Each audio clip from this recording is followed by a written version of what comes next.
हे इंसान, कभी विचार किया है यहां पे किस लिए आया है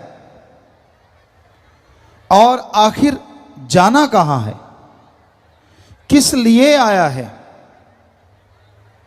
आम तौर पे लोगों का एक रवैया बन चुका है, खाओ पियो ऐश उड़ाओ, ये जग मीठा अगला किसने देखा है? अगला जिन संतों ने, पीर फकीरों ने, पैगंबरों ने देखा है उनकी मानने को तैयार नहीं होता। उनके लिए कह देता है कि नहीं, वो वैसे ही कहते हैं, फजूल की बात करते हैं, यूं ही कहते हैं, जबकि ऐसा नहीं है। तो भाई ये सोचो, आप किस लिए आए हैं, क्या आपका काम है और क्या कर रहे हो, ये जानना अति जरूरी है। एक बात आपको बताएं, हमारे धर्मों में इंसान को सर्वश्रेष्ठ बताया है कि सबसे श्रेष्ठ इस धरती पे अगर कोई प्राणी है तो वो है मनुष्य। हिंदू धर्म में कहा है सर्वश्रेष्ठ, अति उत्तम जून, सरदार मुखिया जून। इस्लाम धर्म में बोला गया खुद मुख्तियार जून। सिख धर्म में कहा गया सर्वश्रेष्ठ सरदार मुखिया जून। और इंग्लिश फकीर भी यही कहते हैं कि इंसान जैसा कोई दूसरा नहीं। पर सोचने वाली बात है कि इंसान ऐसा क्या कर्म करता है जिससे कहा जाए कि वाकई जो गुरुओं ने, पीर पैगंबरों ने, ऋषि मुनियों ने कहा है वो सही है, कि वाकई इंसान जैसा कोई नहीं है। देखते हैं आदमी और जानवर, पशु पक्षी में क्या फर्क है। अगर निगाह मार के देखें तो पशु पक्षी भी खाते पीते हैं और जानवर भी खाता पीता है। फर्क मात्र इतना है, इंसान जब चाहे, जैसा चाहे वैसा खाने की कोशिश करता है और जानवर पक्षियों को जब मिल जाए, जैसा मिल जाए उसे खा के पेट भरने की कोशिश करते हैं। मकसद तो दोनों का एक ही है, मतलब तो दोनों का एक ही है, अपना पेट भरना, अपने लिए ताकत पैदा करना। तो घर परिवार जानवरों का घर होता है, घोंसले होते हैं पक्षियों के, उसी तरह आदमी का भी घर होता है। बाल बच्चे आदमी के, जानवर पक्षियों के भी होते हैं। फर्क क्या है? जीते जी जानवरों की मलमूत्र काम में आती है और मरने के बाद हड्डियां, चमड़ा सब काम आ जाता है। आदमी का जीते जी मलमूत्र संभालने में साइंटिस्ट लगे हुए हैं, कैसे संभालें, इतना बढ़ता जा रहा है। और मरने के बाद हड्डियां संभालने पे भी टैक्स लगता है। जाओगे वो पहले ही ले लेंगे, आजा आजा तू हमारा ग्राहक है, निकाल, कितने निकालेगा। तो हड्डियां समेटने में भी पैसा लगता है। तो इस लिहाज से देखें तो जानवर आगे हैं। पर शायद आदमी सोचे, साइंस में, विज्ञान में आदमी ने बहुत तरक्की करी है, सुख सुविधा के साधन बन गए हैं। तो साइंस ने कितनी तरक्की की है, गाड़ियां हैं, कारें हैं, क्या ऐसा पशु कर सकता है? ना जी ना, पशु नहीं कर सकता। पर आपको सुख सुविधा के साधन तो विज्ञान के नजर आ गए। पर अगर आज कहें कि आदमी बारूद के ढेर पे बैठा है, सारी दुनिया बारूद के ढेर पे बैठी है, तो गलत नहीं होगा। क्योंकि एटम, परमाणु, अणु, हाइड्रोजन जो बम बन रहे हैं, ऐसा खतरा जैसा आज आदमी को आदमी से है, क्या आदमी को पशु से हो सकता है? कभी नहीं हो सकता। सोच भी नहीं सकते पशु। तो फिर भी पशु आगे निकल गए, आदमी तो फिर पीछे रह गया। फिर धर्मों में क्यों कहा कि आदमी सर्वश्रेष्ठ है, अति उत्तम है, सरदार जून, मुखिया जून, सर्वश्रेष्ठ जून? क्यों? एक कारण है, आदमी इस मृत्युलोक में, इस घोर कलयुग में अगर चाहे तो भगवान को यहां वहां दोनों जहान में देख सकता है, जबकि पशु पक्षी चाहते हुए भी उसे नहीं देख सकते।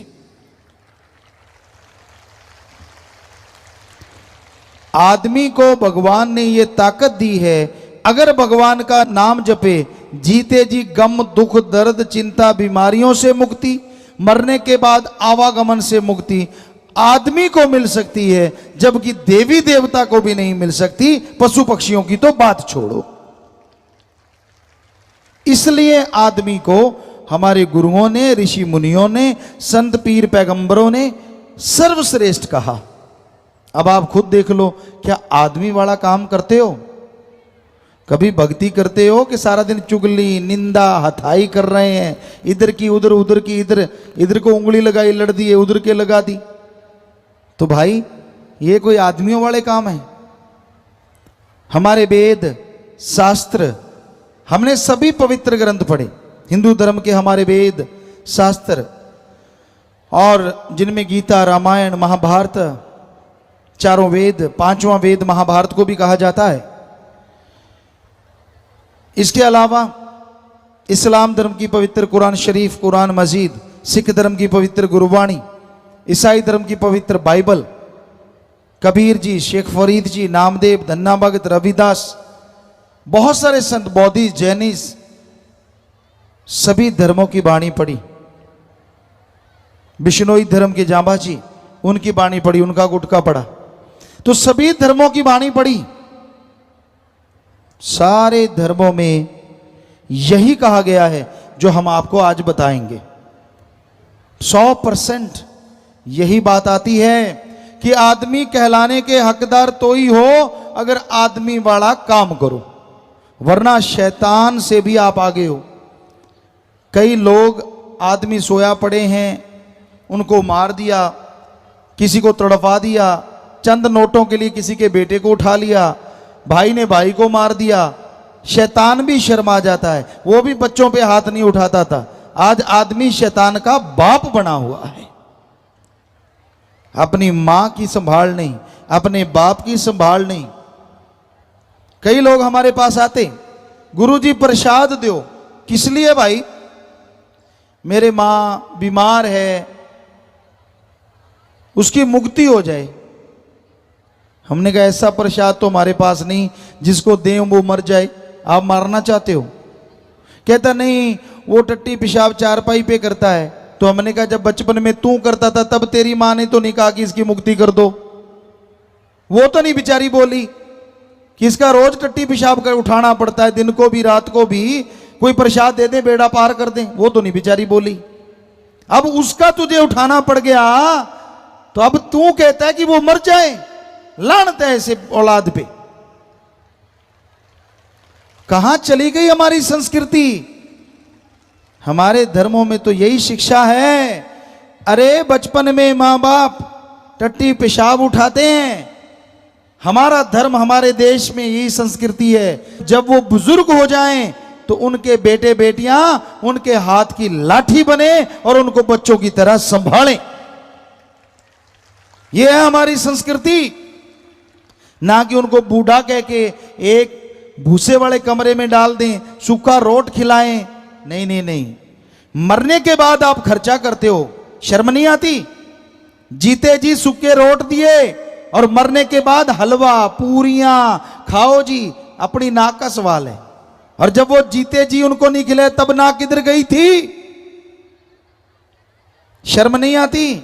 जिन्होंने बड़ा किया, पढ़ाया लिखाया, ठीक है उनमें अवगुण हो सकते हैं तो वो भी आदमी, क्या हुआ अगर मां बाप है? उनमें भी अवगुण हो सकते हैं, उनमें भी बुरी आदतें हो सकती हैं। आपकी नहीं बनती तो राड़ से बाढ़ अच्छी, अलग रहो, लेकिन उनको कभी बुरा ना कहो और उनकी सेवा से मुंह ना मोड़ो। जितना हो सके उनकी सेवा करते रहो। घर से सेवा शुरू करो, फिर करो समाज की सेवा। पर आज का युग ही ऐसा है।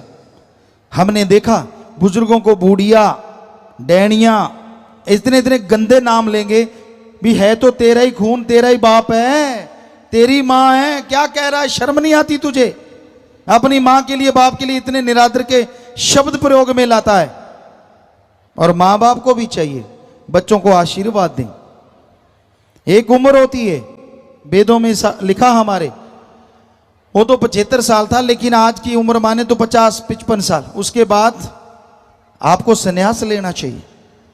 बच्चों के कंधे पे सारा बोझ डालो कारोबार का, कि बेटा मैं बैठा हूं, काम धंधा संभाल, मेरे अनुभव की जरूरत पड़े तो मेरे से पूछ ले, वरना भाई मेरे से जैसा अच्छा बुरा हुआ कर लिया, अब तू जान। और खुद करो भक्ति। पर बुजुर्ग टांग अड़ाते ही रहते हैं, हटते नहीं। ऐसे नहीं ऐसे करो, ऐसे नहीं ऐसे करो। अरे इतनी कमजोर टांगे हुई पड़ी है, क्यों उड़ा रहा है? राम राम जप, ये लिखा हमारे धर्मों में। पर हमने देखा है नौजवानों को कम फिक्र होता है, बुजुर्ग जो जो। एक माता आई, हमने कहा बोल माता क्या चाहिए? बातें चल रही थी, संगत बैठी थी। हमने कहा शायद कोई बीमार होगी कुछ, या भगवान का नाम मांगेगी। कहती गुरुजी एक बात सुनो, हाँ मुझे पड़पोता चाहिए। तेरी आगे बेटों ने पोतों ने रंग लगा दिया। कहते नहीं रंग तो नहीं लगाया, फिर भी दिल करे। अरे भगवान को पाने का दिल क्यों नहीं करता? आगे से आगे फंसते जा रहे हैं, फंसते जा रहे हैं।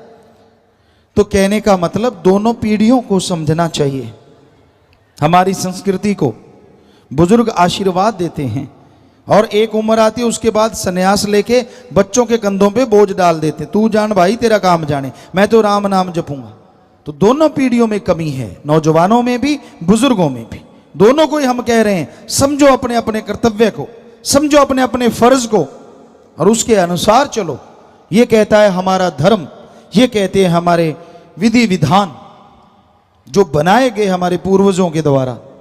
ये ना सोचे मैं किस काम को हूं आया, किस लिए जन्म दुर्लभ है पाया, संत रहे बता तेरा काम है क्या। तो जैसा आपको शुरू में बताया, इंसान को ये सोचने की फुर्सत ही नहीं है, समझ ही नहीं है कि मैं आया किस लिए हूं, कर क्या रहा हूं।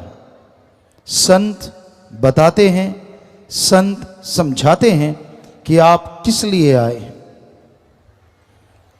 हमारे धर्मों में हिंदू मुस्लिम सिख ईसाई बौद्ध जैनी सभी धर्मों में बहुत सारी बातें एक जैसी ही हैं। 99% कहें तो सही होगा। ये कहा जाता है कि आपका सबसे पहला कर्तव्य है प्रभु का नाम जपना, भगवान की प्राप्ति करना। और दूसरा जो कर्तव्य है वो है इस धरती पे रह के कर्म जोगी बनना, यानी अच्छे कर्म करके अपने कर्तव्यों का निर्वाह करना। जो भी आपका फर्ज है, जो भी आपकी ड्यूटी है, सही तरीके से उसका निर्वाह करें। ठगी, बेईमानी, भ्रष्टाचार, लूट खसूट, किसी का हक मार के खाना, ये हमारे सारे धर्मों में मना है। झूठ बोल के लोगों को बुद्धू बनाना, बिना वजह बहसबाजी करना, नशे करना, ये सब बर्बादी का घर है। आप देख लो, अच्छे भले मानस होते हैं, अच्छे बड़े घर होते हैं, जब नशा घर में बढ़ जाता है तो बर्बादी ही बर्बादी हो जाती है। हर धर्म में लिखा है कि भाई नशा ना करो, नशे बर्बादी का घर है। हमारे देश में किसी नशे के लिए किसी भी धर्म में कोई जगह नहीं है। कई लोग कहते हैं गुरुजी नशा बंद नहीं होता, ठेके खुल जाते हैं। आप पीना बंद कर दो, देखते हैं ठेके पशुओं के लिए खुलते हैं क्या? कर दो बंद, फिर देखते हैं कैसे खुलेंगे ठेके, जब कोई जाएगा ही नहीं लेने। तो आप पीते हो, आप नशे करते हो, तभी ये खुलते हैं भाई। पशुओं के लिए तो कोई ठेका खुलता नहीं। तो इसलिए आपको जागना होगा, समाज को जागना होगा, नशों को त्यागना होगा। नशे बर्बादी का घर हैं, कभी किसी को खुशहाल नहीं बनाते। हमारे देश में तंबाकू के नशे से जितना कुछ बनता है, अफीम की खेती से, उसमें 1 मिनट में मरने वाले 2 लोग हैं। यानी जैसे आप घड़ी देख लो, 1 मिनट हो गया, अपने देश में इन नशों से 2 लोग मर जाते हैं 1 मिनट में। इतना बर्बादी हो रही है। ये डॉक्टरों का रिसर्च है, हमें दिया गया, लिख के बताया। तो भाई ये बड़ी दुखद पहलू है। हमारा देश धार्मिक देश कहलाता है और इस धार्मिक देश में सबसे ज्यादा लोग जो मर रहे हैं वो अधर्म का कर्म करके, यानी नशे करके। धर्म कहता है नशा करो, धर्म नशा करने से रोकता नहीं। नशा करो और डट के करो, पर राम नाम का करो, अल्लाह की इबादत का करो, वाहिगुरु की याद का करो, भगवान की भक्ति का करो, करो जितना मर्जी। फर्क क्या है दोनों नशों में? अब दुनिया के नशे जितने करोगे, शरीर बर्बाद, तन बर्बाद, मन बर्बाद, आत्मा बर्बाद, परिवार बर्बाद, घर बर्बाद और कुल का नाश। और राम नाम का नशा करोगे, समाज में इज्जत, शरीर तंदुरुस्त, अंदर सुरूर, चेहरे पे नूर और कुलों का उद्धार हो जाएगा। जमीन आसमान क्या, कहीं भी मुकाबला नहीं। इतने जबरदस्त है राम नाम, अल्लाह मालिक की भक्ति इबादत का नशा। करो तो सही। लोग पूछते फिरेंगे क्या खाते हो, इतनी खुशी कैसे? आजकल खुशी लाने के लिए क्लब बने हैं बड़े बड़े महानगरों में, और वहां पैसा लेते हैं और हा हा ही हु हु। अब आपके सामने कोई हा हा करेगा तो आपको भी हा तो हो गई, पर ऊपर से हा होने से अंदर के गम नहीं मिटा करते। और जब अंदर खुशी होती है, चेहरे पे जबरदस्ती खुशी आ जाती है, रुकती ही नहीं। चेहरा नूर से मालो माल हो जाता है और नूरो नूर हो जाता है। तो धर्मों ने तो हमें अंदर की खुशी लाने के लिए तरीके बताए हैं। सुमन करो, मेहनत करो, कर्म करो, बाकी भगवान पे छोड़ो, वो जाने उसका काम जाने। कर्म जोगी और ज्ञान जोगी बन जाओ। अच्छे कर्म करो, इसका ज्ञान हो। और सिर्फ ज्ञान लेके घूम रहे हो, कोई फायदा नहीं अगर कर्म नहीं करते। बहुत लोग होते हैं पढ़ते रहते पढ़ते रहते पढ़ते रहते। हमारे धर्मों में लिखा है पढ़ पढ़ के चाहे ट्रक भर लो, बड़े बड़े हाल कमरे भर लो किताबों से, पढ़ते गए और अमल के नाम पे जीरो। छोटा सा उदाहरण आपको दें, घर में घी है, दूध है, छाछ है, बादाम है, मक्खन है, सब ताकत की चीजें हैं। पर खाओ ना, सुबह शाम धोख मारते रहो तो ताकत आ जाएगी क्या? नहीं आएगी, नहीं आएगी ताकत। तो उसी तरह जब तक राम नाम जपोगे नहीं, चेहरे पे नूर कैसे आएगा और अंदर सुरूर कैसे आएगा? जाप करना पड़ेगा भाई। राम नाम ले लिया, अलमीरा में ताला लगा के रख दिया। कभी कभी खोलते हैं जब दर्द होता है, बच्चे तब खोलते हैं जब पेपर आते हैं। भगवान जी अब तो रात को दिखा दे, सुबह जाके कर आऊंगा। पूरा पेपर ही दिखा दे रात को, कहता फिर तेरे गुण गाऊंगा। और जैसे पेपर निकल गए फिर वही बात, कौन सा भगवान और कैसा भगवान। ऐसे कोई बीमार हो जाए, किसी का बच्चा बीमार हो जाए, तब कहता है भगवान तेरी काली पीली नीली गऊ। और जैसे बच्चा ठीक हो गया फिर से खागड़ बन के जोर जोर से आवाजें निकालता रहता है। तो भाई ये सही नहीं है। भगवान को लगातार याद करो, सुबह शाम। जैसे जरूरी है ना रोटी खाना, भोजन करना, वैसे समझो भगवान का नाम लेना भी जरूरी है। भोजन करने से ताकत आए ना आए, हम आपको लिख के गारंटी देते हैं, राम नाम सुबह शाम जपने से आपको ही नहीं, आपकी कुलों को भी ताकत आएगी, आपके परिवार तर जाएंगे। ऐसा है राम नाम। फिर भी आप ना जाप करना चाहो तो भाई हम क्या करें? ऐसी तो कोई चीज नहीं, जैसे भैंस को खिलाते हैं, एक पाइप सी होती है लकड़ी की, अगर वो दवाई ना ले तो भर के उसके मुंह में ठूंस देते हैं कि पीना ही पड़ेगा। अब ऐसा तो आपके साथ हम कर नहीं सकते कि राम नाम डाल के मुंह में डालने के ले पीना ही पड़ेगा। आप तो आदमी है, मानस है, पशु तो है नहीं। इसलिए आप मर्जी के मालिक हैं और अपनी मर्जी से ही जाप करो, फिर देखो नजारा। सच्चे दिल से, सच्ची भावना से अगर जाप करोगे तो फल मिलेगा। कहते शिकारी वो होता है जिसको लगे लगे ना करना पड़े, अपने आप ही पकड़ ले शिकारी। और उसी तरह भगवान की खुशियां, अल्लाह राम परमात्मा की खुशियां वो हासिल करता है जिसको कहना ना पड़े कि भाई तू भगवान की भक्ति कर, उसके अंदर तड़प पैदा हो जाए, लगन लग जाए, और वो सच्ची रुचि से और पूरी खुशी से भगवान का नाम ले, कुछ मांगे ना, बिन मांगे मोती मिले और मांगे मिले ना भीख। पता नहीं क्या बख्श दे भगवान। सच्चे दिल से अगर उसकी भक्ति करो, सच्ची भावना से अगर भक्ति करो। लोग कहते हैं भावना, श्रद्धा किसे कहते हैं? आज की श्रद्धा है पैसा। मंदिर, मस्जिद, गिरजाघर, गुरुद्वारा, कहीं भी जाइए, हमने देखा सभी धर्मों को मानते हैं, सभी जगह जाते हैं। क्या कहा जाता था जब हम गुरुगद्दी पे नहीं आए? तेरी जो श्रद्धा है चढ़ा दे। श्रद्धा थोड़ी चढ़ाई जाती है। कहते नहीं नहीं पैसा, मतलब श्रद्धा का, भावना का दूसरा नाम पैसा है। अब लाख रुपए की ठगी मारी, 1000 रुपए भगवान को चढ़ा दिए, ये कौन सी श्रद्धा है भाई? ये तो उल्टा भगवान को हिस्सेदार बना लिया कि भगवान मैंने लाख की ठगी मारी है, उसमें से 1000 तेरे हिस्से का तू ले ले, मेरा 99,000 एक नंबर का बना दे, तू भी खुश और मैं भी खुश। ये तो उल्टा भगवान को हिस्सेदार बना लिया ठगी में। इतना कम हिस्सा आदमी आदमी से नहीं लेता, वो भी कई परसेंटेज ढूंढता है, 10, 20, 30। हाँ, ऐसे थोड़ी ना कि इतने से काम चल जाएगा। पर हकीकत ये है, वो 1000 भी भगवान नहीं लेगा, आपने चढ़ाया और आपके जैसे कि उठा के खा जाएगा। आप खुश कि मैंने मालिक को दे दिया, और वो खुश मैंने मालिक से ले लिया। बीच में ही रगड़ा रगड़ी, मालिक तक एक पैसा नहीं गया।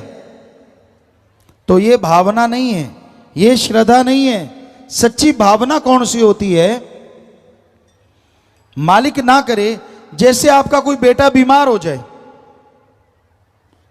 और आप उससे बहुत प्यार करते हैं, बहुत श्रद्धा है उसके लिए, बहुत भावना है, आपकी आंखों से अपने आप आंसू चल पड़ते हैं, आपका दिलो दिमाग तड़प जाता है, आप व्याकुल हो जाते हैं, रोते हैं, तड़पते हैं।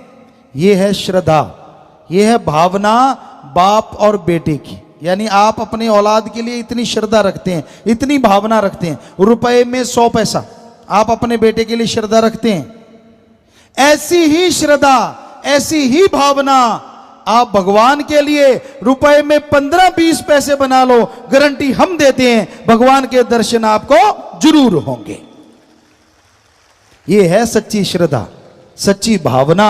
पैसे का नहीं भूखा भगवान, खाने पीने का नहीं भूखा। कभी भगवान को खाते देखा है? कभी नहीं खाता। लड्डू पेड़े हलवा चढ़ाया और खुद ही रगड़ गए। मैं तो बकरा चढ़ाऊंगा देवी को। बकरा, बकरा क्या चढ़ाएगा? मुंडी काट के देवी को दे दी, जिसमें खोपड़ है, मांस नहीं है अच्छा, और अच्छे मांस वाला हिस्सा खुद रगड़ गया। देखो होता है कि नहीं ऐसा? बताओ सच। ऐसा ही होता है। देना तो पूरा बकरा दे, कोई नहीं देता।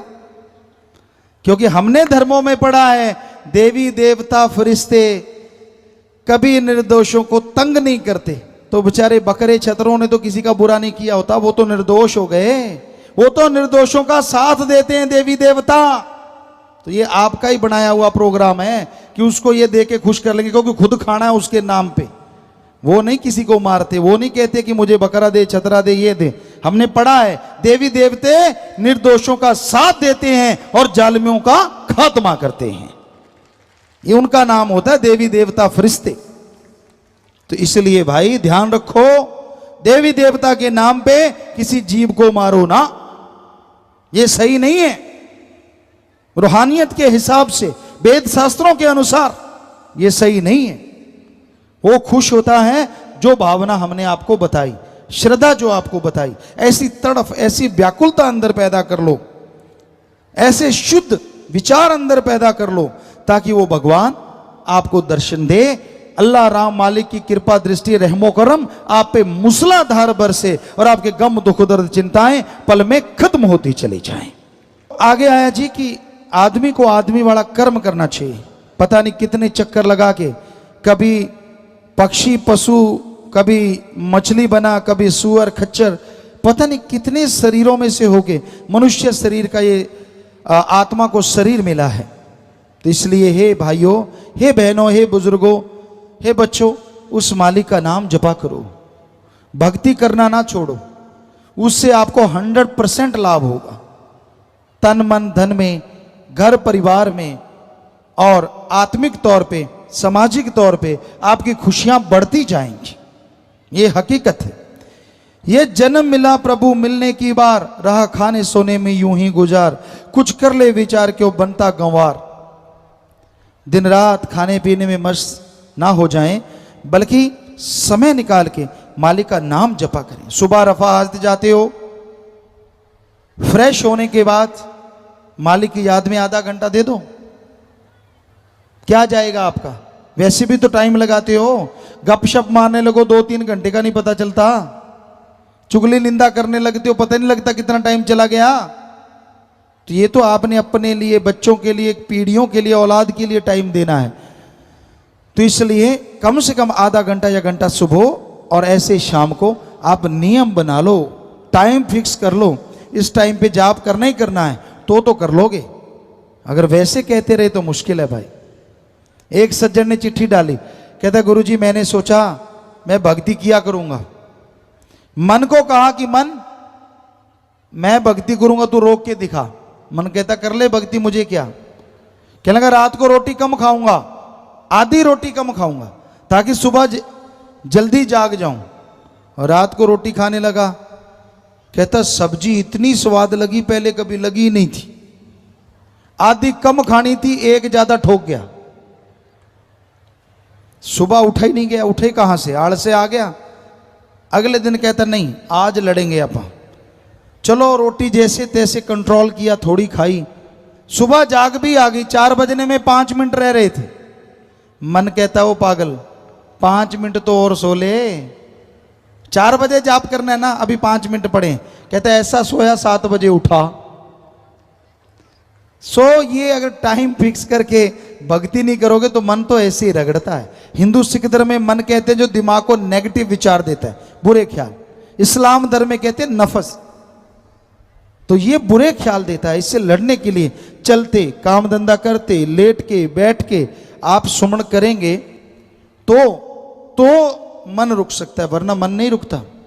हंकार देगा, खुद ही में डुबोए रखेगा, मुझे ये क्यों नहीं, मुझे वो क्यों नहीं, मुझे फला क्यों नहीं, पता नहीं क्या क्या मन की रील चढ़ी रहती है। एक उतर जाती है दूसरी तैयार, दूसरी उतर गई तीसरी तैयार, गलती गलत, बुरे बुरे, खोटे खोटे विचार देता है। इसलिए मन से लड़ना कलयुग में सच्ची भक्ति है। और मन से लड़ने के लिए राम नाम के जाप के बिना कोई दवा नहीं है। राम नाम का जाप करना होगा तभी मन रुकेगा, वरना मन तो भाई सबसे चंचल है। सूर्य का प्रकाश की गति बड़ी तेज है, हवा भी तेज है, लेकिन मन की गति इन सब से तेज है। पर मन की गति से अगर कोई तेज गति है तो वो आत्मा की गति है। उसकी स्पीड मन से कई गुना ज्यादा है, हजारों लाखों गुना ज्यादा। पर वो चुप हुई बैठी है। जब उसे हनुमान जी की तरह याद दिलाओगे राम नाम के द्वारा कि तेरी गति इतनी है, तो वो दौड़ेगी और मन पानी भरेगा, मन चुप हो जाएगा और भलाई नेकी में आप आगे बढ़ते जाएंगे। तो उसके लिए सुमरन करना ही होगा, भक्ति करनी ही होगी। नाम जपने से जो जीव घबराते हैं सीधे नरक 84 में पड़ जाते हैं, बंदे नाम दया बचकाल से जा। पता नहीं लोग राम नाम जपने से क्यों डरते हैं। हमें कई लोग कहते हैं गुरुजी टाइम नहीं होता, खाने का टाइम, पीने का टाइम, पहनने का टाइम, काम धंधा करने का टाइम। अरे राम नाम में कौन सा हल जोतना है, जीबा से जाप करना है, जीबा मुंह के अंदर है, वो वैसे भी हिलती रहती है, राम नाम में हिला लो। बताओ इसमें टाइम अलग से निकालने की क्या जरूरत है। हाँ, अगर आप नूरी स्वरूप के चाहवान हैं, आप चाहते हैं कि मालिक को नूरी स्वरूप में देखें, उसकी वो परमानंद की प्राप्ति झलक पा जाएं, तो उसके लिए जरूर आप टाइम दें। पर वो आप घंटा सुबह शाम 22 घंटे फिर भी आपके लिए बकाया है। पता नहीं वजह क्या है, क्यों नहीं आदमी राम का नाम लेना चाहता। और इसकी वजह एक ही है, कलयुग, काल का जोर, शैतान की ताकत का बोलबाला। किसी की टांग खिंचाई करनी हो टाइम है, चुगली निंदा करनी हो टाइम है, चुगली निंदा की बात माता बहनों को कहा जाता था कि बहुत करते हैं, लेकिन आजकल भाई कहते हम भी किसी से कम नहीं, मुकाबला नेक टू नेक बराबर का है। एक बार हम स्कूल में गए, कॉलेज में गए, वहां बच्चे कहने लगे पिताजी हमसे कोई बुरी चीज छुड़वा दो, एक बुरी आदत छुड़वा दो। हमने कहा पक्का छोड़ोगे? कहते हाँ। हमने कहा बेटा ठीक है, चुगली निंदा छोड़ दो।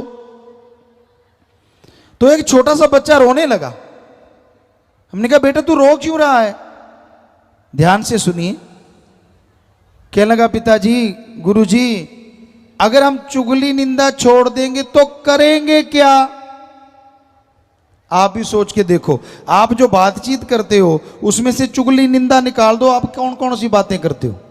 फलां बुरा, फलां ऐसा, फलां ऐसा, वो ऐसा है, उसका तो बेड़ा गर्क हुआ पड़ा है। अरे तुझे क्या, तुझे मजा आ रहा है क्या? ना जी, लगे रहते हैं एक दूसरे के। अरे इसी टाइम को अगर राम नाम में लगा दो तो आपके आने वाली पीढ़ियों का भी भला हो जाए और आपके शरीर को भी तंदुरुस्ती मिल जाए। पर ऐसा घोर कलयुग आया है, राम नाम जपने के लिए बड़ा जोर देना पड़ता है, जाप ही नहीं करते। मुझे नींद आ गई जी, मुझे काम बहुत है जी, ये सब बहानेबाजी है। कई बिल्कुल खाली होते हैं, वो नहीं जपना चाहते। हम कह दें भाई आधा घंटा जपना ही पड़ेगा, घंटा जपने पड़े, उनको आफत आ जाती हो आधा घंटा भगवान को देना पड़ेगा। कोई काम नहीं होता इसके अलावा। जब जिंदगी राम नाम के लिए लगा दी तो जपो, जाप करो राम का नाम। पर ना जी, उनको भी बड़ी मुश्किलें आती हैं। तो कहने का मतलब ये कलयुग का प्रभाव है। ऐसा भयानक समय आया है, आदमी घंटा सुबह शाम मालिक का नाम जपना ऐसा समझता है जैसे कोई बोझ उठाना। साईं मस्ताना जी महाराज के समय की आपको एक बात सुनाते हैं। एक दिहाड़ी मजदूर था, मजदूरी कर रहा था। मस्ताना जी महाराज कहने लगे भाई क्या पैसे लेता है? कहता जी 1 रुपया लेता हूं सारे दिन का। क्या उठाता है? गोबर उठाता है, गंदगी उठाता हूं जी सारी, सारा दिन फावड़ा चलाता हूं। मस्ताना जी कहने लगे बरी तुझे 2 रुपया दें तो लेगा? कहता काम। काम कहते बस कपड़े अच्छे पहन के नहा धो के बैठना है। कहने लगा मजा आ गया, ये बाबा तो बड़ा फंसा, बैठने के 2 रुपए दे रहा है, मैं तो गंदगी उठा रहा था। कहता ठीक है बाबा। नहाया, अच्छी धोती पहन ली, कुर्ता पहन लिया, आजा भाई बैठ जा। बैठ गया। ये ले राम का नाम, ले लिया, इसका जाप करना है। कहता हाँ जी। अब घंटा आधा घंटा जाप किया, जंबाई आने लग गई। घंटा जाप किया, खाज खुजली होनी शुरू होगी चारों तरफ।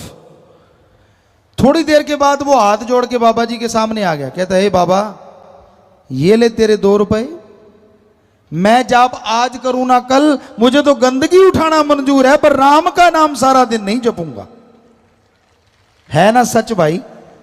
आज देख लो, आप जो दिहाड़ी लेते हैं हम दे देते हैं, बैठ जाओ सुमन पे सारा दिन करना, उससे भला आपका ही होना है। लेकिन आप नहीं करोगे, हमें पता है। या तो खुराटा सुमरन शुरू, थोड़ा इधर उधर टेक लगाई और नींद, या फिर आपको बताया वो काम धंधे याद आते हैं जो पहले कभी याद आए ही ना हो। तो इसका कारण है मन, माया, काम, वासना, क्रोध, लोभ, मोह, अहंकार। ये 7 हैं। 7 के चक्रव्यूह में आदमी फंसा हुआ है और इससे निकलने के लिए सुमरन के अलावा और कोई ताकत नहीं है। सुमरन तो करना पड़ेगा, चलते बैठ के लेट के काम धंधा करते थोड़ा थोड़ा सुमरन करते रहो तो आप इनसे निजात हासिल कर सकते हैं। राम नाम की धुन में ऐसी शक्ति है कि अगर राम नाम आदमी जाप करता है, अल्लाह वाहिगुरु गॉड खुदा की इबादत करता है, तो वहां शैतान महाशैतान काल महाकाल नहीं ठहरता, उसका बाढ़ बांका नहीं होता जो मालिक के नाम से जुड़ा होता है। इसलिए मालिक के नाम से जुड़नो, उसका जाप करो, खुशियां मिलेंगी। आप जाप तो करते नहीं। आपको एक कंजूस की बात सुनाते हैं। 3 कंजूस बैठे थे, चर्चा चली, उनके पास देसी घी 2-2 किलो के डिब्बे थे। कहने लगा भाई, एक कहने लगा मेरा तो अभी 1.25 किलो बाकी है, 6 महीने हो गए। कहते कैसे कैसे खाता है तू? कहता मैं रोटी पे सुई के जो नक्का होता उधर से उठाता हूं और वो लगाता हूं सुबह शाम 3 टाइम, इसलिए घी इतना बचा हुआ है। दूसरा हंसने लगा, कहता बस मेरा तो लगा ही 100 ग्राम है, सारा घी 2 किलो का 2 किलो पड़ा है, बस 100 ग्राम लगा है। तू कैसे लगाता है? कहता तू सुई के नक्के से लगाता, मैं नोक से लगाता हूं, इसलिए इतना ही लगा। तीसरा बहुत हंसा जोर जोर से। वो कहने लगे तू क्यों हंस रहा है? कहने लगा मेरा 6 महीने में 2 किलो का 2 किलो ही पड़ा है। कहते ये कैसे? कहता मैं पता रोटी बना लेता हूं, 2 किलो का डिब्बा इधर उठाता हूं, रोटी को घी दिखा देता हूं और खा लेता हूं। तो आप में भी राम नाम वाले ऐसे ही हैं। कोई तो सुई के नक्के जितना ही जाप करता है, कोई नोक जितना, और कोई राम नाम ले रखा है, दिखा के काम चला लेता है। बताओ फायदा कहां से होगा भाई? फिर कहेंगे गुरुजी झूठ बोलते। गुरुजी तो सच बोलते हैं, जाप आप नहीं करते। गुरु बेचारा क्या करे, जा सिखड़ में चूक। गुरु पीर फकीर तो सच कहते हैं, पर मानने वाला ही कोई ना माने तो गुरु क्या करे? इसलिए भाई राम नाम का जाप करोगे तो माला माल होगे। हम फकीर का काम तो टीचर की तरह पढ़ाना और बताना है, आगे मानना तो आप लोगों के हाथ में है। जाप करोगे तो खुशियां मिलेंगी भाई, अगर करते नहीं तो कर्म कैसे कटेंगे? भोगने पड़ेंगे ही पड़ेंगे। फिर कहते राम नाम वाले को दुख क्यों आया? क्योंकि तूने राम नाम नहीं जपा, भक्ति नहीं की, इसलिए तेरे कर्म नहीं कटे भाई। दूसरों से कम आएगा, ये सच है। जिसने राम नाम से जुड़ गया, फकीर की निगाह में आके राम नाम में बैठ गया, उसका फर्क तो पड़ेगा ही पड़ेगा। लेकिन सुमन करने से पहाड़ से कंकर बन जाता है। जो भी जीव यहाँ पे सत्संग पंडाल में मंडप में चल के आए हैं, आपने कीमती समय में से समय निकाल के उसे और बेशकीमती बनाने के लिए सर्वधर्म संगम इस सभा में आप पधारे हैं, तो आप सबका सत्संग में पधारने का तहे दिल से बहुत बहुत स्वागत करते हैं। जी आया नो क्षामदिद कहते हैं, मोस्ट वेलकम। और ये सर्वधर्म सत्संग इसलिए है, हम सभी धर्मों को इसलिए मानते हैं क्योंकि हमने सभी धर्मों को पढ़ा है। और जब पढ़ा तो सारे धर्म 99% एक जैसे हैं। हो सकता है 1-2 बातें आपस में समझ का फर्क हो, वरना कहीं भी कोई गलत शिक्षा किसी भी धर्म में किसी को नहीं दी गई।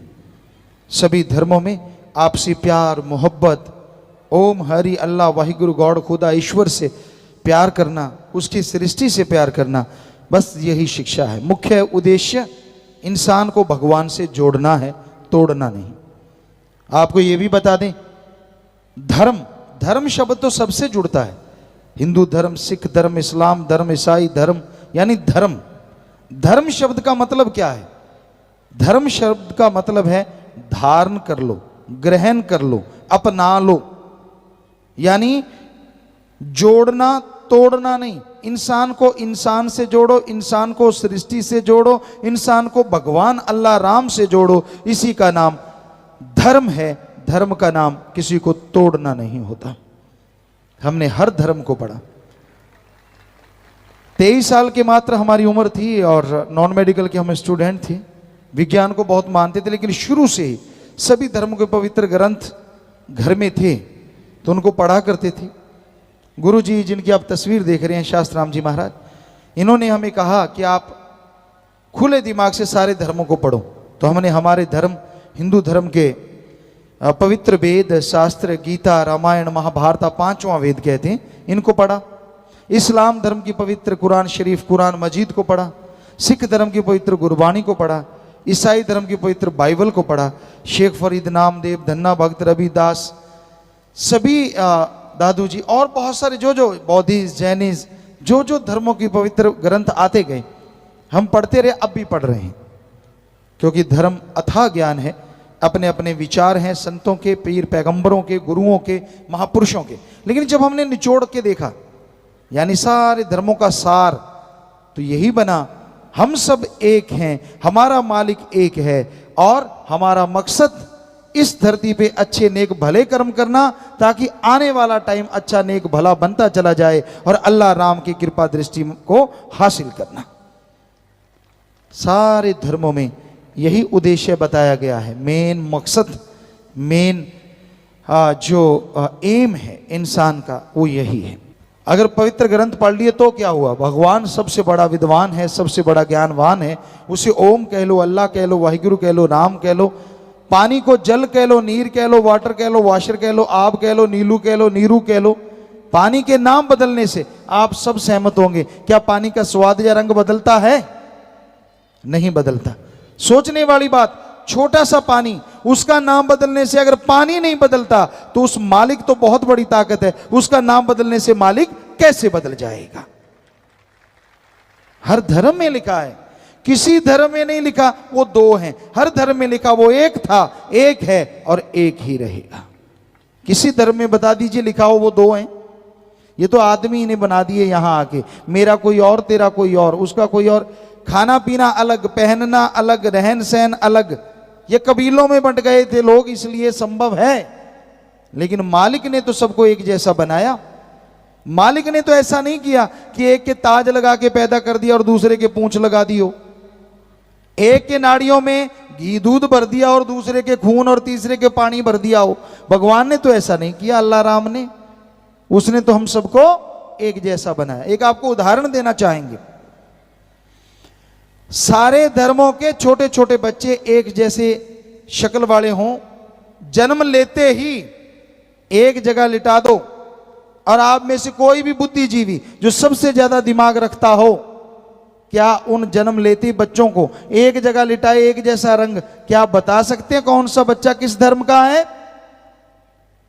कोई धर्म को लेके पैदा नहीं होता, पैदा लेके होता है इंसानियत, आदमियत। और जब यहां धरती पे आता है, जैसे मां बाप जैसी शिक्षा लेता है, उसी धर्म का रंग रूप बनता चला जाता है। यही धर्मों में लिखा हुआ है, यही सच्चाई है। समाज की गंदगी दूर हो, अंदर से बाहर से बुराइयां हट जाएं, तो धन्य है वो माँ बाप जिनके बच्चे इसमें साथ देते हैं, इंसानियत का कार्य करते हैं। क्योंकि इंसानियत, मानवता, आदमियत किसे कहते हैं? किसी को भी दुख दर्द तकलीफ में तड़फता देख के उसके दुख दर्द में शामिल होना और उसके दुख दर्द को दूर करने की कोशिश करना, इसी का नाम इंसानियत है, आदमियत है, मानवता है। किसी को तड़फाना, किसी को दुख दर्द देना, वो इंसानियत नहीं है, बल्कि वो तो शैतानियत, राक्षसीपन है। तो भाई आपको यही बताना चाह रहे हैं कि हम सब एक, मालिक एक है। हमारे आम तौर पे लोगों के विचार होते हैं कि जैसा ओम हरि अल्लाह राम ने लिखा है, इंसान को वैसा ही मिलेगा, कि जो लिख दिया गया वो मिलेगा। वाकई सच है, जो लिख दिया गया वो तो मिलेगा। लोगों को पता नहीं होता, भगवान अल्लाह राम ने इंसान के लिए यह भी लिखा है कि इंसान को खुद मुख्तियारी दी जाती है, आजादी दी जाती है कि वो नए कर्म करे, और उन नए कर्मों में सर्वश्रेष्ठ कर्म ओम हरि अल्लाह राम का अगर ये नाम जपेगा, कर्म जोगी और ज्ञान जोगी बनेगा, तो ये अपनी तकदीरें खुद बदल सकता है। इस बात को लोग भूल जाते हैं। दिया तो मालिक नहीं है ये तोहफा, पर दिया सिर्फ और सिर्फ इंसान को है। किसी पशु, किसी पक्षी, किसी और रेंगने वाले कीड़े मकोड़े या किसी पेड़ पौधों को नहीं दिया, सिर्फ मनुष्य को। किसी देव फरिश्ते को नहीं दिया, सिर्फ मनुष्य को। मनुष्य को यह अधिकार है, हर धर्म में लिखा है कि वो कर्म जोगी और ज्ञान जोगी बने। हक हलाल, दशा नौआंधी किर्त कमाई, कड़ा परिश्रम, हार्ड वर्क, हर धर्म में यही है। ये करे और मालिक को याद करे तो वह अपनी तकदीरें बदल सकता है। इसलिए हाथ पे हाथ धर के मत बैठो, जो लिखा है वो तो मिल ही जाना है। नहीं, हमारा फर्ज मेहनत करना है, और सत्संग में आके इसका पता चलता है। सत्य यानी ओम हरि अल्लाह राम, सच। सत्य का मतलब सच। आज अगर हम कह सकते हैं वर्तमान में रहते हुए कि सच था, सच है, सच ही रहेगा, वो एक ही ताकत है, ओम हरि अल्लाह राम, गॉड, खुदा, ईश्वर।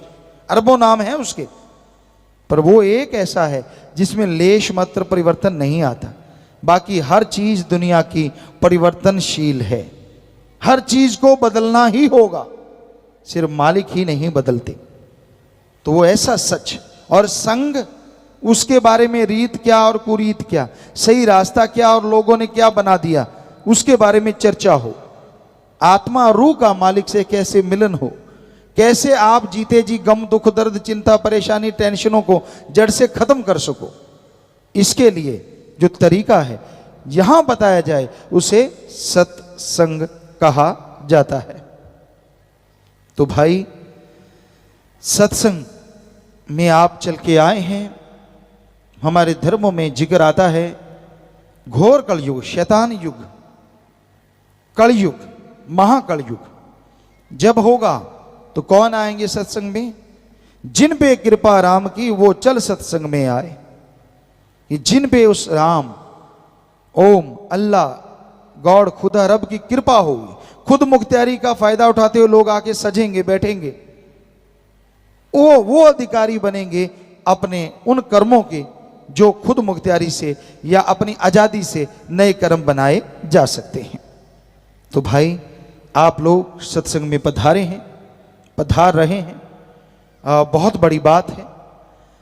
क्योंकि मेले मुजरे में इंसान चला जाता है, पास से पैसे भी देता है और कोई न्योता भी नहीं देता, फिर भी जाता है। पर सत्संग एक ऐसी जगह होती है यहां आना मुश्किल, आ गया तो फिर बैठना मुश्किल। लेकिन जो भी चल के आते हैं यकीन कीजिए वो ज्ञान सुन के अपने अपने धर्म में रहते हुए अति भाग्यशाली एक दिन जरूर बन जाया करते हैं। तो इंसान अगर सुने, माने और अमल करे सत्संग सुन के, तो आत्मा का बीमा हो जाता है। जैसे जीवन बीमा यहाँ तरह तरह के होते हैं, पर आत्मा का बीमा ओम हरि अल्लाह राम के नाम से ही संभव है। जीते जी आत्मा गम दुख दर्द चिंताओं से मुक्त हो, मरणोपरांत आवागमन से मोक्ष मुक्ति मिले, इसी का नाम सच्ची मुक्ति है, इसी का नाम सच्चा मोक्ष है। तो ये सिर्फ और सिर्फ राम नाम से संभव है। ओम हरि अल्लाह मालिक की भक्ति इबादत से संभव है, और कोई तरीका नहीं है। तो भाई अगर सच्चा मोक्ष चाहते हैं, सच्ची मुक्ति चाहते हैं, तो आप प्रभु के नाम का सुमरन किया करें। सुमरन ही एकमात्र उपाय है, सुमरन ही एकमात्र दवा है, जिससे जन्म जन्मों के पाप धुल जाया करते हैं और आत्मा इस काबिल बन जाती है कि परमपिता परमात्मा के नजारे मिलने शुरू हो जाते हैं। सत्संग में चलकर जो जीव आए, मानस जन्म का वो लाभ उठाए, 5 चोरों से वो बच जाए, सुनकर बचन ले अमल खमा। 5 चोर या रोग हर इंसान को लगे हुए हैं। काम वासना, क्रोध, लोभ, मोह, अहंकार, और इनके हेड सरदार कहें जो मर्जी, जो मुखिया हैं, मन और माया, ये 7 ऐसे हैं, इनके चक्रव्यूह में हर इंसान फंसा हुआ है। कोई ही बच पाता है अच्छे संस्कारों वाला, या जिसपे प्रभु की कृपा हो, अल्लाह मालिक राम की कृपा हुई, वो सुमरन करता हो, भक्ति इबादत करता हो, उसके अंदर विल पावर आत्मविश्वास आता है, और वो आत्म बल के द्वारा अपनी इन बुराइयों पे जीत हासिल कर सकता है। आत्म बल के बिना इन बुराइयों पे जीत हासिल करना असंभव है। काम वासना हमारे वेद शास्त्रों में, इस्लाम धर्म में, सिख धर्म में लिखा हुआ आता है कि ऐसा टाइम आएगा जब रिश्ते नाते खत्म हो जाएंगे, रिश्ता नाता रह जाएगा तो सिर्फ और सिर्फ स्त्री और पुरुष का। समझ लेना वो अति भयानक कलयुग है, सबसे बुरा दौर समय का। रिश्ते नातों पे जब गाज गिरेगी, काम वासना में अंधे हो जाएंगे लोग। और आप सुनिए, ऐसा हो रहा है। बाहर के मुल्कों में तो ऐसे कानून बनाए जा रहे हैं कि बेटा अपनी मां से शादी कर सके। शायद इजराइल या नाइजीरिया, हमारे पास वहां के सत्संगियों ने बताया कि गुरुजी हमारे इधर ऐसा हो रहा है, कानून बनने जा रहा है कि बेटा अपनी मां से शादी करवा सकता है। तो हमारे धर्मों में जो निशानियां दी थी बिल्कुल यही थी कि ऐसा घोर कलयुग आएगा जब मां बेटे को सेज हटाएगी। ये रिश्ते नाते टूट रहे हैं तो काम वासना की वजह से। काम वासना की आंधी जिस दिलो दिमाग पे छा जाए उसे कुछ भी अच्छा नहीं लगता। और फिर ये भी है गुस्सा। जब इंसान को क्रोध आता है, कई बार ये नहीं पता चलता सामने माँ है, बहन है, बेटी है, बेटा है, पति पत्नी, कोई भी रिश्ता नाता कोई मायने नहीं रखता, क्योंकि धर्मों में लिखा है कि क्रोध चंडाल का दूसरा नाम है। जब क्रोध आ जाए आदमी अपने बस में नहीं रहता, पता नहीं क्या कर डाले, और फिर पछताता है बाद में कि मैंने माँ को, बाप को, बेटी को, फलां को ऐसे क्यों बोला, नहीं बोलना चाहिए था। पर जब क्रोध आया तो वो छा गया जी, किसी को कुछ पता नहीं चलने देता। मोह ममता, आपने महाभारत में सुना होगा, धृतराष्ट्र आंखों से तो अंधा था, वो मोह में भी अंधा था। दुर्योधन को उसने जहर बना दिया था पूरा। तो वो कैरेक्टर इसलिए मशहूर हुआ क्योंकि उसने मोह ममता बहुत ज्यादा थी, और ये नहीं देखा कि मेरा लड़का काबिल है कि नहीं है, और उसको शय देता चला गया, और जिसका परिणाम कुल का, वंश का नाश करवा लिया। तो पहले तो धृतराष्ट्र मशहूर हुआ, लेकिन आज धृतराष्ट्र मशहूर क्यों नहीं हो रहा, बुरा ना मानना। पहले वो एक था इसलिए मशहूर हुआ। आज देखने वाली बात है धृतराष्ट्र कौन नहीं है। इसे देखो, अपनी कुर्सी, अपनी चारपाई, अपना फलां फलां फलां फलां फलां, चक्कर तो ये पड़ा हुआ है। तो भाई मोह ममता एक हद तक तो कर्तव्य है, अपने बच्चों को अच्छी शिक्षा दिलाना, उनको अच्छे बनाना, उनकी संभाल करना, यह कर्तव्य है, ये मोह ममता नहीं है। पर वो चोरी करें तो आप बोलो कि मेरा खून ऐसा कर ही नहीं सकता, किसी के थप्पड़ मारें तो बोलो कि मेरा बेटा तो ऐसा कर ही नहीं सकता। ये अंधा मोह है जो उस बच्चे को एक दिन इंसान नहीं शैतान बना डालेगा। इसलिए मोह ममता की अति बड़ी ही भयानक है, चाहे वो किसी से भी क्यों ना हो। फिर है लोभ। लोभ है सर्व पाप का बाप। यहां लोभ लालच आ जाते हैं, वहां सारे पाप अपने आप जुड़ जाते हैं। इस लोभ लालच की वजह से रिश्ते नाते सब बर्बाद हो जाते हैं। दो भाई एक मां की गर्भ से पैदा होते हैं, एक बाप के बेटे। छोटे होते कहते कि मैं तेरे लिए जान दे दूंगा, मैं तेरे लिए कुर्बान हो जाऊंगा। बड़े होते हैं, बड़े होते हैं, बड़े होते हैं, और एकदम से जो एक दूसरे के लिए जान देने को कुर्बान होते हैं वो एक दूसरे की जान के प्यासे हो जाते हैं। क्यों? लोभ लालच, जमीन जायदाद का, नौकरी का, पैसे का, खेती का, यानी मेन माया। जैसे ये लोभ लालच आता है तो भाई भाई को मार देता है, बेटा बाप को मार देता है, और कोई रिश्ते नाते नहीं रहते। कैसे जहर बन जाता है इस लोभ लालच की वजह से। चलता हुआ खून जो अमृत के समान था, जो एक दूसरे के लिए कुर्बान होने को तैयार थे, वो एक दूसरे की जान लेने को तैयार हो जाते हैं। सारे भूल जाते हैं कि एक ही मां के गर्भ से पैदा हुए हैं। फिर क्या हो गया? चलो एक चित्र चालाकी कर रहा है, गुनाह कर रहा है, रोकना तो चाहिए, पर ये मारना या खत्म कर देना, तो ये लोभ लालच से और पाप जुड़ते चले जाते हैं और आदमी बर्बाद होते चले जाते हैं। फिर है अहंकार। अहंकार भी बहुत तरह का है। किसी को राज पहुंच का, मेरी पहुंच ऊपर तक है, पता नहीं क्या, ऐसे डरा देना।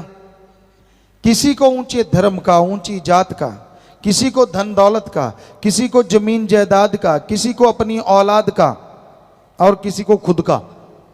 क्या सोचता है? सूक्ष्म मन का अहंकार कि मेरे को जितनी भगवान ने अकल दी है ना, किसी में ऐसी अकल नहीं है। मेरे को दी है, बाकी तो सारे कोरे ही घूम रहे हैं, किसी को कुछ मिला ही नहीं दिमाग। अंदर ये अहंकार होता है, सूक्ष्म अहंकार। और धर्मों में क्या लिखा है? अहंकार को मार पड़ती ही पड़ती है। और रावण का उदाहरण इसके बारे में दिया जाता है, और वाकई बहुत बड़ा उदाहरण है और सटीक। रावण कोई छोटी मोटी ताकत नहीं थी। हमने वैज्ञानिक दृष्टिकोण से पवित्र ग्रंथ पढ़े हैं, तो हम आपको वैज्ञानिक दृष्टिकोण से बताएंगे। रावण सूरज की रोशनी से ही नहीं, चंद्रमा की रोशनी से भी खाना बना लेता था, इतना बड़ा वैज्ञानिक था। जब चाहता था बरसात करवा लेता था। एटम परमाणु उसके कंधे पे टंगे रहते थे, क्योंकि वो तीर चलाता था तो कहते 12 कोस तक आग लगती थी, यानी टेम्परेचर हाई। और राम जी के पास ऐसा बाण था, वो छोड़ते थे तो बर्फ की तरह वातावरण, दोनों टकरा के वातावरण ज्यों का त्यों। इतना बड़ा साइंटिस्ट था रावण। यही नहीं, सफल क्लोन ज्ञाता था। जो लोग कहते कि राम जी के टाइम में राम जी नहीं थे, वो झूठ है। राम जी थे, 100% सच है। और वो सफल क्लोन ज्ञाता था रावण। उसके खुद के तो 3 या 5 ही बच्चे थे, बाकी सब क्लोन थे। क्लोन 1 लाख हो गए थे। और आगे सफल क्लोन ज्ञाता था, क्योंकि बाकी बच्चे नाती थे, वो 1.25 लाख थे, यानी बच्चों के भी आगे बच्चे। सफल क्लोन ज्ञाता। अब ज्ञान की बात करें, चारों वेदों का टीकाकार पंडित, चारों वेद हमने पढ़े। इतना ढेर लग जाता है अगर इस मेज पे रखें तो, इतनी ऊंची। उसको जुबानी याद थे, जब यहां से मर्जी टीका टिप्पणी करवा लो दोहा बोल के। इतना जबरदस्त ज्ञान। सफल राजनीतिज्ञ श्री राम जी ने लक्ष्मण को कहा था लास्ट में, जब मर रहा था रावण, कि इसको राजनीति का गुरु बना लो, ये राजनीति बहुत ज्यादा जानता है। इतना बड़ा राजनीतिज्ञ। लेकिन उसने क्या किया? ये तो हमने थोड़े से गुण बताए हैं, उसके और भी बहुत गुण थे। तो उसने एक ही अवगुण किया, अहंकार, कि मुझे तो मौत भी नहीं मार सकती, मौत को भी मैंने बांध लिया है। और सीता जी को उठा लिया इसी अहंकार में। तो एक लखपूत 1.25 लाख नाती, तेरा वन घर दिया ना बाती। तो इसलिए अहंकार कभी ना करो। थोड़े से पैसे हो जाएं, 2-4 लोग आगे पीछे घूमने लग जाएं, अकड़ अकड़ के चलता, कहता आदमी तो मैं ही हूं, बाकी तो कीड़े मकोड़े। ना भाई ना, ऐसा ना कर। अहंकार को मार है, धर्मों में बताया है। तो अहंकार नहीं करना चाहिए। तो इस तरह ये। और फिर है मन। आदमी के दिलो दिमाग में जो बुरे विचार देता है, दिमाग में जो नेगेटिव थॉट्स, बुरे विचार देता है, वो है मन। अच्छे विचार, भले विचार देता है, वो है आत्मा की आवाज। हिंदू और सिख धर्म में मन को कहा जाता है मन राम, इस्लाम धर्म में नफस। जो दिमाग को गलत बुरे विचार देता है, नफस शैतान। तो अंदर की आवाज को आत्मा की आवाज, अंदर की आवाज हिंदू सिख धर्म में, और रूह जमीर की आवाज इस्लाम धर्म में। तो अंदर की आवाज दबके रह जाती है जब मन नफस आदमी के ऊपर छा जाता है। श्री राम जी को समझाते हुए वशिष्ठ जी, जो कि उनके गुरु थे, पढ़ाते हुए बचपन में कहते हैं कि माना कि कोई आदमी, कोई कहता है आके कि मैंने सारी हिमालय पर्वतमाला को उठा लिया, हालांकि ये असंभव है, पर एक पल के लिए मान लूंगा शायद किसी ने ऐसा कर लिया होगा। अगर कोई कहता है कि उसने सारे समुद्रों का पानी पी लिया, यह भी असंभव है, वशिष्ठ जी कहते हैं फिर भी मान लूंगा शायद किसी ने ऐसा कर लिया होगा। पर अगर कोई कहता है कि मन को जीत लिया, ये बात मैं कभी नहीं मानूंगा। यानी इतनी बड़ी बड़ी बातें। आदमी कहते मैंने सारा समुद्र पी लिए, कहते ये भी मान लूंगा। सारी हिमालय पर्वतमाला उठा ली, वो भी कहते मान लूंगा। लेकिन अगर कोई कहे कि मन को जीत लिया, ये मैं नहीं मानूंगा जल्दी से। पर क्या मन को जीता नहीं जा सकता?